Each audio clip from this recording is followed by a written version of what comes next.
¿dónde estamos parados? Ya estamos metidos en el segundo semestre. Nos visitaste allá lejos y hace tiempo, y eras muy crítico de lo que veías y de lo que se podía venir. ¿Estamos mejor, más o menos, o peor de lo que imaginabas para esta altura del año? A ver, siempre los parámetros que uno tome para medir van a definir la calificación de los momentos. Yo creo que si uno toma en cuenta las condiciones de vida de la población, evidentemente estamos peor, porque la inflación ha impactado fuertemente en los ingresos, sobre todo los sectores asalariados, o sobre todo los sectores que no tienen ni siquiera trabajo. Ha aumentado el número de desempleados, producido básicamente por despidos en el Estado, pero además también por ceses en la actividad privada. La baja de la inflación se ha impulsado básicamente a través de la baja del consumo, que produce una recesión enorme. La recesión significa menos gasto, y con menos gasto individual es menos ingreso para los sectores que dependen de la industria del comercio. Entonces, tomando en cuenta los parámetros de lo que uno considera las condiciones de vida, la calidad de vida de la población y sobre todo de los sectores mayoritarios, creo que estamos peor. No digo que esto sea exclusivamente responsabilidad de este gobierno, lo aclaro, digamos, esto es una responsabilidad compartida entre este gobierno y el gobierno anterior. Pero lo objetivo es que las condiciones de vida de la mayoría de los argentinos son peores que en diciembre, y además la percepción que tiene, lo muestran las encuestas, la percepción que tiene la gente sobre cómo está viviendo es que está viviendo peor que antes. Esas percepciones, Fernando, al menos por algún sondeo, algún estudio que uno pudo ver, no sé si los has compartido por estos días, ya no tienen a la inflación como problema uno. Claro.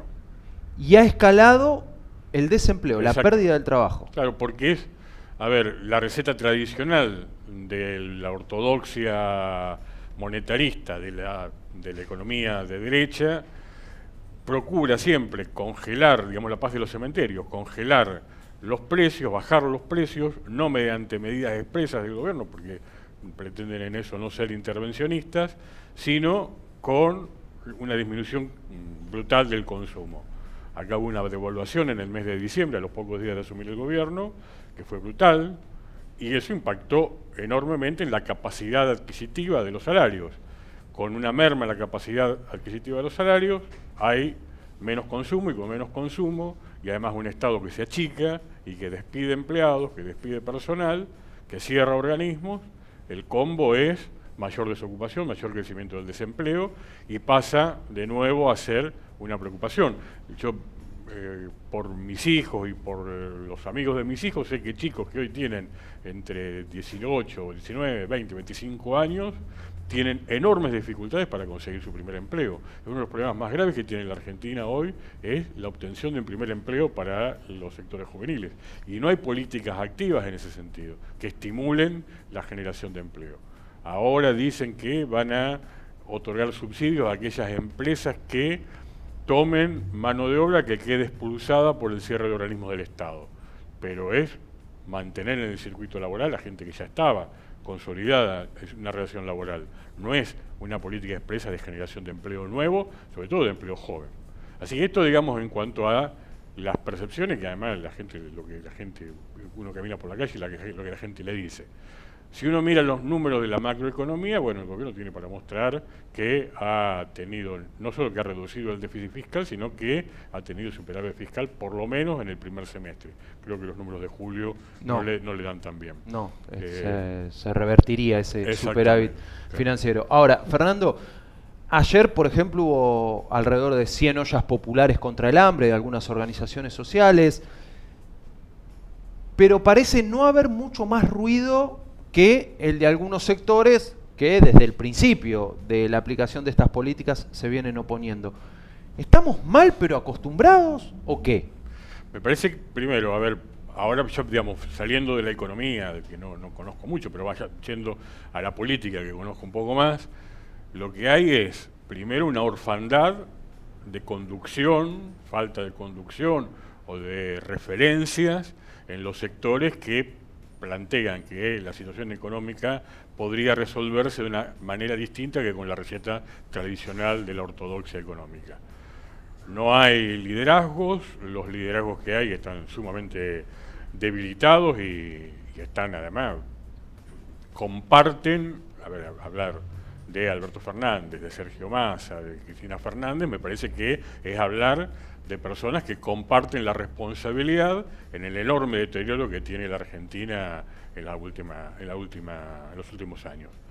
Entonces, no pueden canalizar, no pueden representar, no pueden liderar una oposición. El gobernador de la provincia de Buenos Aires me parece que está también encerrado, entró en la misma lógica de Milei, de tener, digamos, de confrontar hasta ahí y por otro lado subordinarse a esperar a ver si se cae algo del mantel para poder recoger. Y los sectores que no nos sentimos representados ni por el kirchnerismo ni por esta derecha no tenemos todavía la capacidad de articular una propuesta política. Tampoco es el momento, creo que hablar hoy de expectativas electorales o de construcción de propuestas electorales cuando faltan un año recién para las eventuales primarias del 2025 me parece que es un despropósito. Entonces, lo que sí hay que hacer es no dejar de decir lo que uno piensa, lo que uno siente, lo que uno ve, lo que uno conoce, para que en el momento en que llegue, sí, el momento de articular propuestas y programas, se sepa de qué lado ha estado uno, ¿no? Me parece. Hace algunas semanas nos visitó Pérez Naveiro, también dirigente radical, y yo le hacía la pregunta de, obviamente desde la percepción de la Unión Cívica Radical, ¿cuál crees que es el mal menor? ¿Si el kirchnerismo o la Libertad Avanza? Te hago la pregunta a vos también. Sí, me imagino lo que habrá contestado, pero en mi caso yo, a ver, no son cuestiones de males, son dos modelos con los cuales no me siento en absoluto identificado. Ni ahora, ni lo estuve nunca pensé parecido a la derecha y nunca pensé parecido al kirchnerismo. Más allá de que algunas acciones puntuales de cada uno de los gobiernos me hayan podido parecer buenas, digamos, uno no dice que todo lo que está haciendo este gobierno es malo, digo que las consecuencias en materia económica son estas. No me siento identificado, de hecho, a ver, en el partido y en los espacios donde he estado, siempre he procurado armar propuestas con quienes coinciden con estas ideas y nunca jamás he estado con alternativas que no son las con las que piense. Ahora, Fernando, Pérez Naveiro respondió: Milei es el mal menor. Y hasta ese sector del radicalismo se lo podría identificar con algunos nombres y apellidos de orden nacional que parecen muy alineados a la Libertad Avanza, junto con sectores del PRO, evidentemente se sienten más cómodos ahí. Ustedes dijeron, no, Milei no, en su momento de balotaje. Sí, tal cual. Hay una diferencia entre la actual conducción de la UCR con Pérez Naveiro y su grupo y ustedes hoy como oposición dentro del radicalismo lujanense. Sí, que son diferencias en esto y en muchas otras cosas. Por eso estamos en un momento, en 2 meses vamos a estar en elecciones internas partidarias para renovación de cargos partidarios de la conducción partidaria. Y tenemos muchas diferencias lamentablemente, porque el radicalismo en Luján venía de un proceso de unificación, y además que una unificación que le había dado muy buenos resultados, porque cuando nosotros en el año 2018 unimos al partido y renovamos las autoridades con una lista de unidad, eso nos fortaleció tanto que después cuando tuvimos que ir a las PASO, porque no nos pusimos de acuerdo con la unión vecinal, ganamos las PASO del año 2019 y tuvimos un candidato a intendente radical y llegamos a tener con ese proceso 5 concejales radicales y 2 consejeros escolares.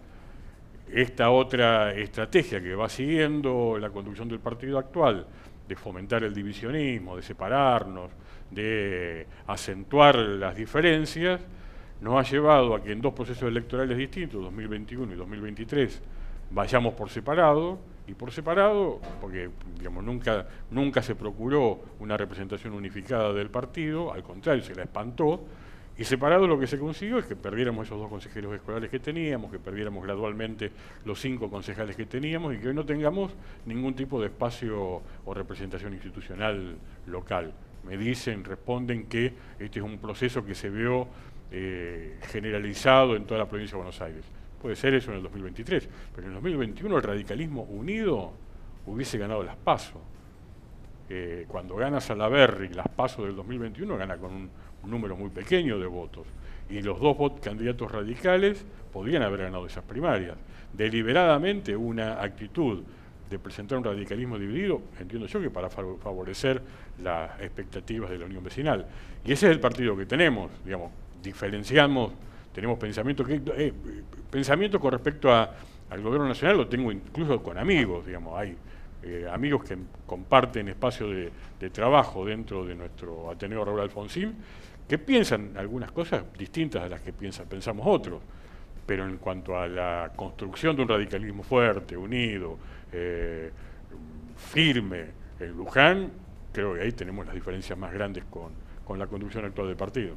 Te voy a citar un par de definiciones que nos dejó Pérez Naveiro el mes pasado cuando nos visitó respecto a tu persona. Dijo, está en salida en su vida política y no de manera digna. Fuerte. Yo he visto mucha gente despedir a políticos en la Argentina y en Luján, en el pueblo. Mucha gente, y siempre se han equivocado. Y además no le incumbe, digamos, que haga yo con mi vida política, personal, profesional, familiar, no le incumbe a él ni a nadie. Yo hago política desde hace mucho tiempo, he tenido desde hace casi 40 años, tanto como la democracia, no voté en el 83 porque no tenía 18 años, no soy tan grande, no soy tan viejo, pero la mayor cantidad de años de mi militancia política han sido sin cargos. Que yo no tenga en este momento, ni vaya a tener cargo, no tenga ahora, ni vaya a tener en este próximo proceso, no significa que me esté retirando, al contrario, y además, cuando veo los errores y las graves faltas en la estrategia de conducción que tiene hoy el radicalismo de Luján, más comprometido me siento a tratar de revertir esta situación. En el locro del 9 de julio, que armó el radicalismo en su comité, Pérez Naveiro tiró algunos tiros por elevación o no tan por elevación, y entre ellos habló de un blog, sí, apuntando también hacia tu persona, que escribís en un blog personal desde hace tiempo. Y en ese sentido dijo, desde el living de tu casa, tirando piedras, no es la manera de construir el radicalismo. Sí, está obsesionado conmigo, tiene algún problema personal. No sé, yo lo que le digo es que analice cómo ha sido su conducción, básicamente que la analice en función de los resultados. Insisto, nos ha costado mucho. Nosotros en la conducción anterior habíamos logrado formar el Frente Cívico y Vecinal en el 2011, perdón. Logramos... Sí, él dijo que vos te opusiste a eso. No, no es cierto eso. No es cierto. Y en la nota no lo dijo con este término, me tomo la licencia, pero como que ha sido un veleta que te has dado de vuelta. No es que no estabas de acuerdo, que después fuiste el primero en que intentó acomodarse en alguna lista. No es cierto, además hubo plenarios, está todo en actas. Lo que sí yo fui crítico fue a las condiciones del acuerdo con el PRO para formar Cambiemos en el 2015. Pero en el 2011, de hecho, en el 2013 fui candidato a concejal, fui bloque oficialista. Que alguien recuerde o mencione cómo fue mi paso por el Consejo en los 6 años que me tocó ser concejal oficialista en el gobierno de Oscar Luciani.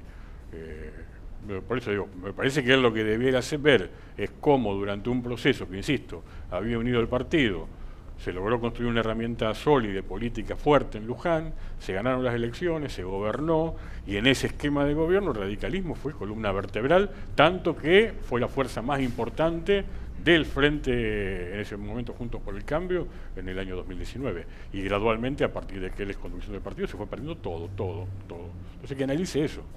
Fernando, va a haber internas en la UCR el 6 de octubre, van a competir. Sí, porque no veo que él tenga ni disposición de reconocer los errores que ha cometido, ni voluntad de modificarlos. Él no está llamando a la unidad del partido, al contrario, está haciendo este tipo de declaraciones que, insisto, fomentan la división, los enojos, porque así como él lo dice, hay amigos que se indignan y me dicen cómo va a decir esto. Bueno, es el estilo que él tiene. Y eso espanta cualquier posibilidad de un acuerdo. En el radicalismo somos muchos y muchos sectores y variados los que creemos que hace falta recuperar un partido fuerte autónomo y no subordinado a los intereses de otros partidos. Y espero que podamos coincidir y podamos armar una alternativa frente a lo que es la conducción oficial del partido. ¿Y crees que tu sector puede articular con los otros sectores del radicalismo Espero para que sí. no haya 5 listas Claro, como la última interna, claro. por ejemplo? Espero que sí, espero que lo podamos hacer. Tenemos la voluntad de hacer, digamos, por nuestra historia podríamos tener las mayores pretensiones y decir, bueno, el acuerdo posible se hace a partir de que se nos reconozca tal cosa. Bueno, no estamos poniendo, ni vamos a poner eso en la mesa. Nosotros decimos, bueno, ¿quiénes son los radicales que hoy creen que esto hay que cambiarlo y hay que cambiarlo para bien y con estas premisas? Y bueno, después veremos si nos ponemos de acuerdo, y espero que sí, en una lista. Pero me parece que si nosotros volvemos a dividirnos como en otras internas entre nosotros mismos, le estamos haciendo el juego a quien pretende ese partido chiquito que hoy tiene. Y te saco un segundito de la interna del orden local. A nivel nacional, ¿hoy qué es la UCR? Hoy es un partido que tiene realidades muy distintas, porque hay provincias donde gobierna y los gobernadores, en su relación con el gobierno nacional, están obligados a un juego permanente de equilibrio de poder.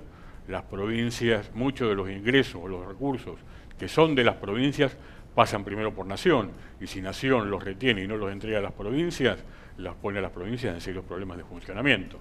Entonces hay un radicalismo que gobierna en Jujuy, en Corrientes, en Chaco, en Mendoza, en Santa Fe, que tiene esa realidad, que es la de convivir con un gobierno nacional de distinto signo y con estrategias de funcionamiento que son complicadas. Después hay un radicalismo que tiene un incipiente renacer en los dos distritos más importantes, que son la provincia de Buenos Aires y la capital federal. ¿Con quiénes? Con dos liderazgos que no son del mismo sector, pero que piensan parecido, que son Maxi Abad en la provincia de Buenos Aires y Martín Lustó en la ciudad de Buenos Aires, y que me parece que están los dos mostrando cómo es posible no hacer una oposición cerrada a todo, negándose a todo, como hace el kirchnerismo, ni un seguidismo a todo lo que propone el gobierno, como hacen algunos sectores del PRO. Están demostrando que se puede ser autónomo, tener pensamiento propio, aportar, oponerse a lo que proponga el gobierno que esté mal y apoyar lo que esté bien. Y me parece que eso es lo que le falta, digamos, a un radicalismo que es competitivo y fuerte en el interior. Tiene municipios, la mayoría de las capitales de provincias son gobernadas por intendentes radicales.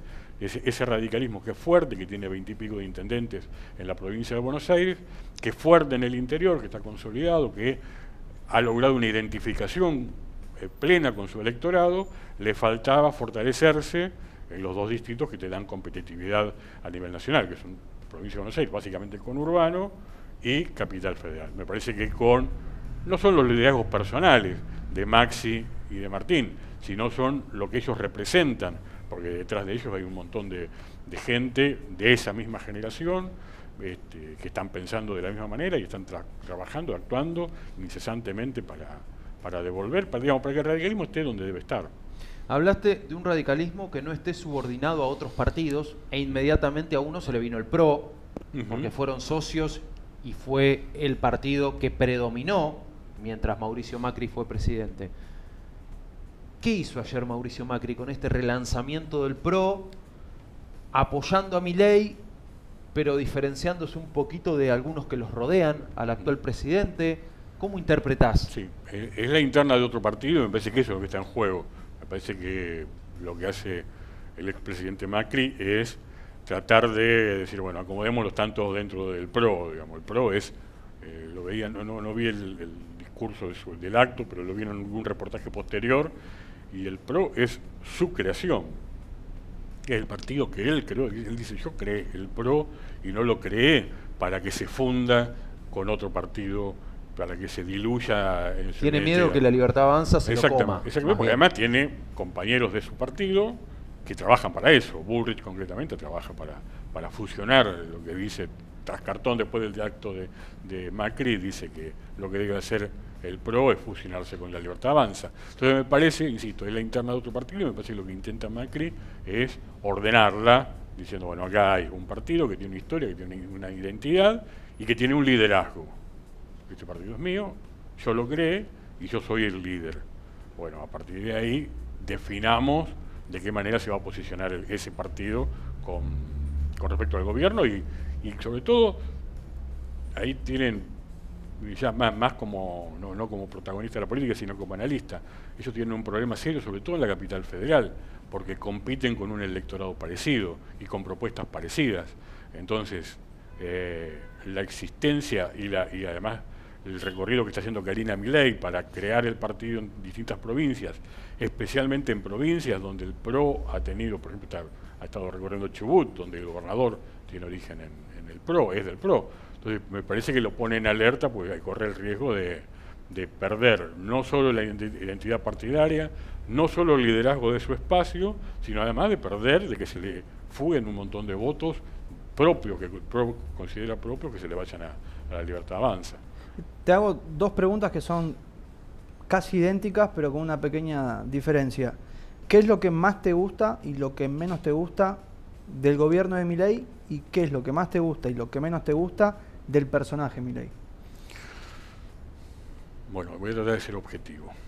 Lo que menos me gusta del gobierno de Milei es la política económica, sin duda, y las consecuencias que generan. Me gusta, sí, digamos, que haya puesto en agenda de debate la necesidad de equilibrar las cuentas. Me parece que el problema que él tiene es que ese equilibrio lo hace como han intentado siempre, que es ajustando a los que menos capacidad de reacción tienen, que son los trabajadores, los sectores desocupados, los jubilados, los pensionados.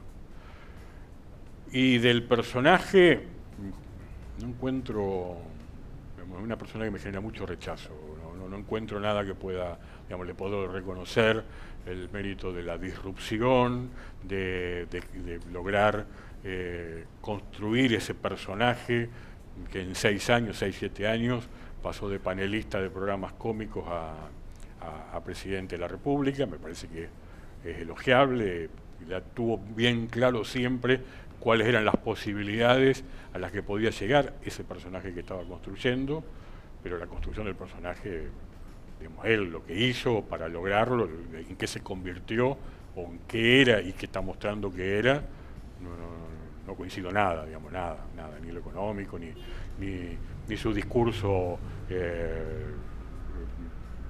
discriminador, violento, nada. Fernando, hago alguna consideración para que nos la devuelvas.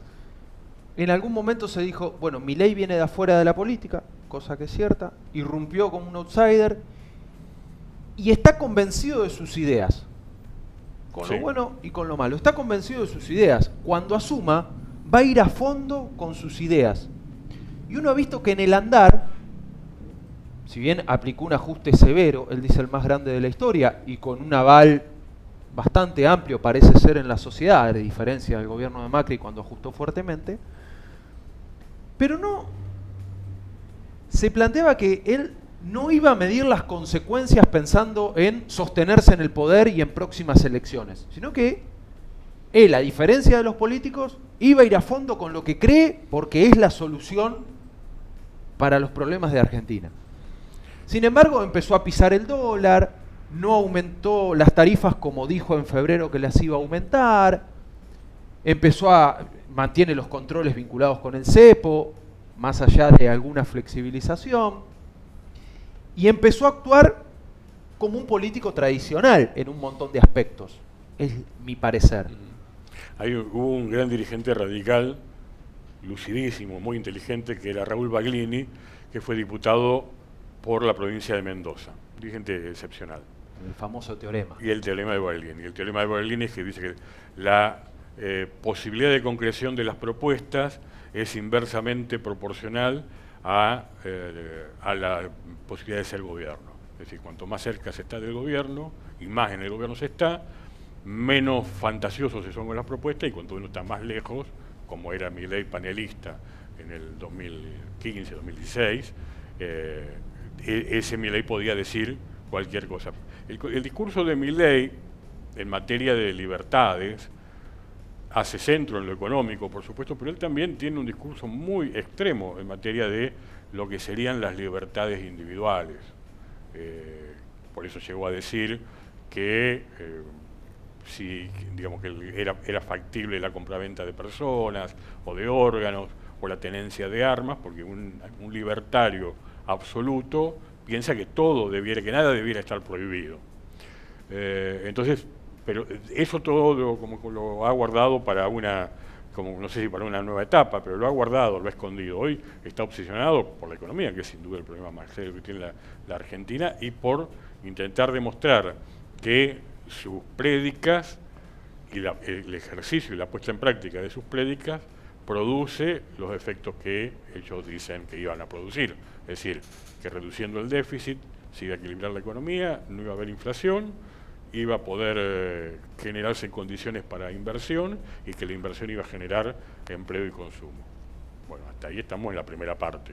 Tenemos el equilibrio fiscal, tenemos la baja de la inflación, pero no estamos teniendo todavía quienes crean que las condiciones son propicias para inversiones que generen empleo durable, de calidad y calificado, y que con el empleo genere mejores condiciones para la población. Antes de seguir, ¿te preparamos mate, un vasito de agua? Estoy bien. ¿Estás bien? Sí, después me tomo un mate. Lo vi sin nada y sí. Hace calor acá adentro. Por eso. Sí, ahora se puso calor. Esto es como el policía bueno y el policía malo. Sí, te habrás dado veo, cuenta. Ahora viene la pregunta. Ahora viene la pregunta. Yo vuelvo a lo local ahora.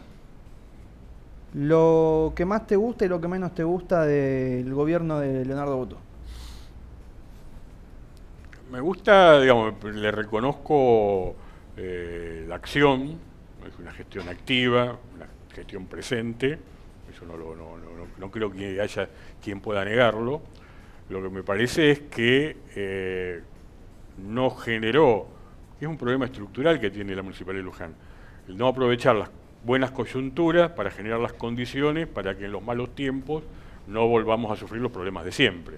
Acá tuvo el alineamiento con el gobierno nacional y con el gobierno provincial en un momento en que tanto la nación como la provincia le proveyeron de importante cantidad de recursos al municipio, y en vez de generar con todo eso condiciones para una autonomía y menor dependencia en otras circunstancias, no lo hizo, y hoy Luján no tiene más un ministro del Interior amigo, tiene una provincia con serias dificultades para ella misma y por lo tanto con escasos recursos para el municipio, y lo que tiene que hacer el municipio entonces, lo que termina haciendo es generar nuevos tributos, nuevas obligaciones, hacer recargar otra vez más el esfuerzo del aporte sobre el consumo, sobre los sectores menos poderosos.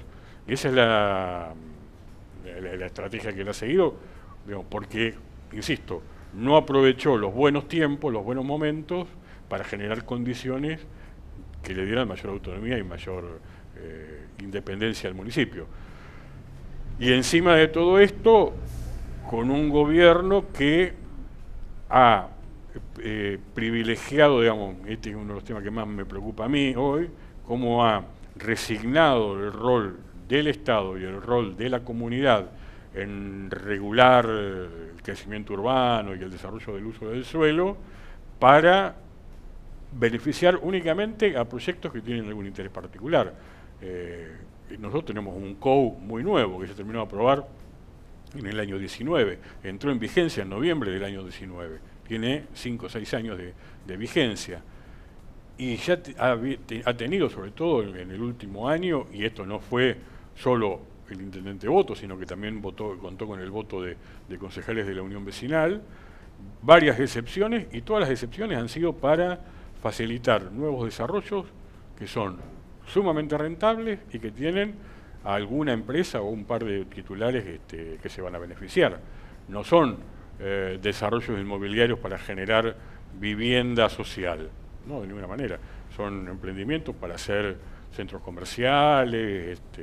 Bueno, pero pará, también estuvo el programa de lotes para lujanenses. Sí, pero eso no necesitó, digamos, yo digo, si nosotros tenemos normas que regulan el uso del suelo y las tenemos tan nuevas, y son resultado de tanto periodo de debate y discusión, no podemos exceptuar a nadie de la aplicación de esas normas porque hay un proyecto privado que va a enriquecer a esa persona y ningún beneficio que se pueda medir, por lo menos en términos sociales. Estoy hablando del emprendimiento en el cruce, digamos, el acceso a Open Door frente de Praderas, estoy hablando del emprendimiento en Gaona y camino a la Ruta 6, estoy hablando de un supuesto parque industrial que se va a construir a orillas del río Luján, sobre la Ruta 6, levantando el suelo para levantar la cota de inundación. Estoy hablando de cosas que son raras, digamos, y que en todos esos casos, sin explicación técnica, sin participación ciudadana, el gobierno municipal y varios concejales hayan otorgado las excepciones, me parece que muestra un signo de cómo se piensa la gestión y en beneficio de quienes se piensa la gestión. ¿Qué consideraciones tenés para hacer respecto a la oposición? Fundamentalmente en el Consejo Deliberante, pero en líneas generales. La primera es reiterar que lamento que no haya concejales radicales. Me parece que si hubiera concejales radicales, aún cuando no fueran de nuestro sector, creo que habría algunas cosas que no hubiesen pasado por el Consejo Deliberante y no hubiesen pasado tan rápidamente y tan felizmente. Me parece que el Consejo le ha dado, digamos, hoy no puede los concejales de la oposición rasgarse la vestidura con la gestión de votos porque le han dado las principales herramientas, salvo la aprobación de la creación de estos nuevos tributos ahora, pero la ordenanza fiscal impositiva que le aprobaron en el año 2022, creo, permite, por ejemplo, la automatización mensual de las tasas. Los vecinos me plantean que ven todos los meses cómo aumentan sus tasas municipales. La tasa de servicios generales, que es la que engloba alumbrado, limpieza, servicios sanitarios, todos los servicios básicos, esa se ajusta en función del salario de los trabajadores municipales. Hasta el año 2022 se ajustaba anualmente, es decir, que todos los incrementos salariales que tenían los trabajadores municipales durante el año 2024 impactaban en la tasa que se emitía en enero de 2025. Y eso no volvía a ocurrir hasta enero de 2026. Ahora es mes a mes. Cada mes que los trabajadores cobran un incremento salarial, al mes siguiente eso impacta en las tasas. Es que con estos niveles de inflación, Fernando, sí, imagino se produce un desfasaje grande ahí. Sí. Lo que pagar Lo que pasa es que mucho aumento de sueldo y no tenés de dónde sacarlo. Esa es la visión benevolente hacia la gestión. Pero pensemos en el contribuyente. El contribuyente no tiene esa posibilidad de ajustar sus ingresos en función de la inflación. Entonces tiene que soportar que le suben los productos de la canasta básica, que le suben los servicios, y además le suben todos los meses las tasas municipales. Sobre lo que él no puede, porque además no es que el contribuyente pueda incidir sobre qué servicio lo recibe y cómo lo recibe. Y vos decís, eso se lo votó esta unión vecinal, estos concejales del PRO actuales. Exactamente, lo escuché en estos días a Salvato defendiendo esa ordenanza fiscal impositiva que votaron en el año 2022, que también creó tributos. De uno tuvieron que volver marcha atrás ahora porque habían generado una doble imposición, que era con los derechos de construcción. Además de pagar los derechos de construcción, los contribuyentes tenían que pagar y tuvieron que pagar durante un par de años, tuvieron que pagar un final de obra, que era cobrar otra vez por algo que ya estaban cobrando. Y eso lo votó, y se enorgullecen de esa reforma de la ordenanza fiscal impositiva, que, insisto, eso, más la aprobación de algunos emprendimientos, le han dado las condiciones de gobernabilidad a Voto para implementar esto que está implementando. Entonces, que hoy se quejen porque no hay seguridad, y hasta le facilitaron la aprobación del presupuesto. El presupuesto del 2024, donde el gobierno municipal definió cómo iba a gastar, iba a invertir los fondos públicos, fue votado por la composición anterior del Consejo. La ordenanza fiscal impositiva también, y con el agravante de que la oposición era mayoría, porque dejó de ser mayoría el 10 de diciembre, pero hasta el 10 de diciembre pasado era mayoría, tenía la presidencia del Consejo, y las herramientas más importantes que quiso Voto las tuvo. Entonces, que hoy se escandalicen y se rasguen las vestiduras es como digamos, sin hacer una autocrítica, pues si vos me decís, bueno, nos equivocamos, hicimos esto mal, y a partir de, pero no, al contrario, están orgullosos de lo que hicieron. La última cortita. Dijiste autocrítica. ¿Vos haces alguna autocrítica de tu paso en esta última década o más en la política local? Sí, todo el tiempo soy muy crítico hacia afuera, pero... ¿En qué puntualmente?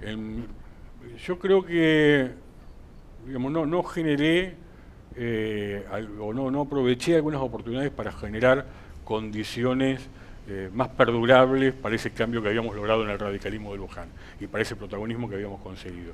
Me parece que no generé las condiciones, objetivamente, esto ha pasado. Me parece que confié, concretamente, digamos, cuando hicimos la unidad partidaria en el 2018, pensé que todos pensábamos lo mismo, y después comprobé que, lamentablemente, comprobé que no tuve cierto grado de ingenuidad en ese punto. Pero me parece, me reprocho eso. Perfecto. ¿Dónde te podemos leer? ¿Cómo es tu blog? Mi blog se llama Fernando Cassette. Me dijeron que usara mi nombre. Yo pensaba nombres así. Me dijeron, no, te van a buscar. Si alguien quiere saber qué pensás, se llama fernandocassette.blogspot.com. Hace un par de semanas que no escribo, voy a decir. Ah, bueno, le hizo caso entonces. Sí, no. Le hizo caso a... Tengo con otras ocupaciones. Pues yo laburo además. Además yo laburo.